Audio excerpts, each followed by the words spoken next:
ഒരു rechargeable burner ഞാൻ പരിചയപ്പെടുത്തി തരാം. കണ്ടില്ലേ, സി ടൈപ്പ് ചാർജറാണ് നമുക്ക്, കണക്ടറാണ് അവിടെ കണക്ട് ചെയ്യേണ്ടത്. സാധാ മൊബൈലിനൊക്കെ അഡാപ്റ്റർ വെച്ചിട്ട് നമുക്ക് ചാർജ് ചെയ്യാൻ പറ്റും. കൂട്ടത്തിൽ എങ്ങനെയാണ് അതിന്റെ മോഡലും ഷേപ്പും വരുന്നത്, പല മോഡലിലും അവൈലബിൾ ആണ്. നമ്മുടെ കയ്യിൽ ഈ മോഡലാണ് ഇപ്പോൾ സ്റ്റോക്ക് ഉള്ളത് കേട്ടോ. വളരെ സിമ്പിൾ ആണ്. ഞാൻ ഇവിടെ ഉപയോഗിക്കുന്നത് എനിക്ക് നല്ല ഇഷ്ടമാണ്. ഈ അല്ലോദിന്റെ ബഹൂർ അൽ ഷെയ്ഖ് എന്ന് പറഞ്ഞു വരുന്ന ഈ ബഹൂർ നമുക്ക് നല്ലൊരു പ്രത്യേക ഫീലാണ് ഇത് കിട്ടുക. ഒരു ഇത്തിരി ബഹൂർ ഇതാ എടുത്ത ക്വാണ്ടിറ്റി നിങ്ങൾ കണ്ടില്ല, ഇത്തിരി ബഹൂർ എടുത്തു. ജസ്റ്റ് ഞാൻ ഇതാ ഒന്ന് ബട്ടൺ ഓണാക്കി പിടിച്ചു.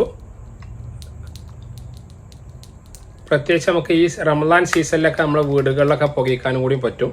ഒന്ന് പ്രസ് ചെയ്ത് വെച്ചാൽ മതി. ഇങ്ങനെയാണ് വരിക. 1 മണിക്കൂർ നമ്മളിത് ചാർജിലിട്ട് വെക്കുകയാണെന്നുണ്ടെങ്കിൽ നമുക്കൊരു 8 പ്രാവശ്യം അല്ലെങ്കിൽ 6 പ്രാവശ്യമെങ്കിലും ഇത് പുകയ്ക്കാൻ പറ്റുന്നുണ്ട് കേട്ടോ. ഏകദേശം 1 മിനിറ്റോളം നമ്മളിത് ഈ പുക ഇത്ര ക്വാണ്ടിറ്റി തന്നെ പുക ഏകദേശം വരുന്നുണ്ട്. പിന്നെ ഓട്ടോമാറ്റിക് അത് ഓഫ് ആവും. ഒരു വട്ടട്ട ബഹൂർ വെച്ചിട്ട് നമുക്ക് 2 പ്രാവശ്യം ഉപയോഗിക്കാൻ പറ്റും. 1700 രൂപയാണ് ഇതിന് ചാർജ് ചെയ്യുന്നത്.